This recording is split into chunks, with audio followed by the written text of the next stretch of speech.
Super കഥയുമായിട്ടാണ്. നിങ്ങൾ എല്ലാവരും ശ്രദ്ധിച്ച് കേട്ടോളണം.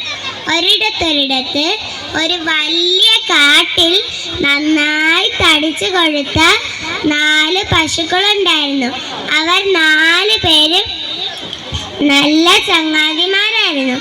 സിംഹവും പുലിയും കടുവയും ഒക്കെയുള്ള ഒരു വലിയ കാട്ടിലാണ് അവർ ജീവിച്ചിരുന്നത്. പക്ഷേ അവരെ ആരും ഒന്നും ചെയ്തില്ല. എന്തുകൊണ്ടാണെന്നറിയാമോ? അവർ 4 പേരും എപ്പോഴും ഒരുമിച്ചായിരുന്നു ഉണ്ടായിരുന്നത്. അത് കാരണം ആർക്കും അവരെ ഒന്നും ചെയ്യാൻ പറ്റിയില്ല. പക്ഷെ തക്കം കിട്ടിയാൽ അവരെ കൊന്നു തിന്നാൻ ആ കാട്ടിൽ ഒരാളുണ്ടായിരുന്നു. ആരാണെന്നറിയാമോ? കൂർത്ത പല്ലും നീണ്ട നഖവും ഒക്കെയുള്ള ഒരു വലിയ കടുവ. ആ കടുവ അവരെ ആക്രമിക്കാൻ ശ്രമിച്ചപ്പോഴെല്ലാം അവരതിനെ ഓട്ടിച്ചു വിട്ടു. അതുകൊണ്ട് തന്നെ തക്കം കിട്ടിയാൽ അവരെ കൊന്നു തിന്നണമെന്ന് അവൻ ആഗ്രഹിച്ചു. നാളുകൾ കുറെ കഴിഞ്ഞുപോയി. ഒരു ദിവസം 4 പശുക്കളും തമ്മിൽ ഒരു വലിയ വഴക്കുണ്ടായി.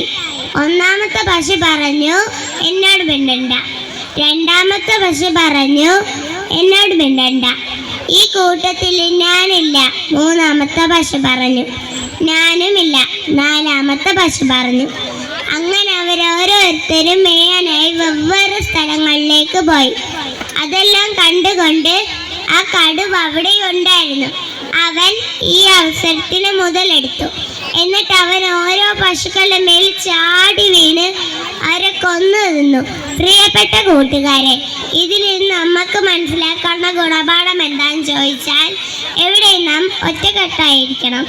നാം ഐക്യത്തോടെ നിന്നാൽ ആർക്ക് നമ്മളെ തോൽപ്പിക്കാനോ ഇല്ല, കീഴ്പ്പെടുത്താനോ ഇല്ല. ഐക്യമത്യ മഹാബലം എന്നാണല്ലോ ചൊല്ല്. എന്നാൽ ഞാൻ വരട്ടെ.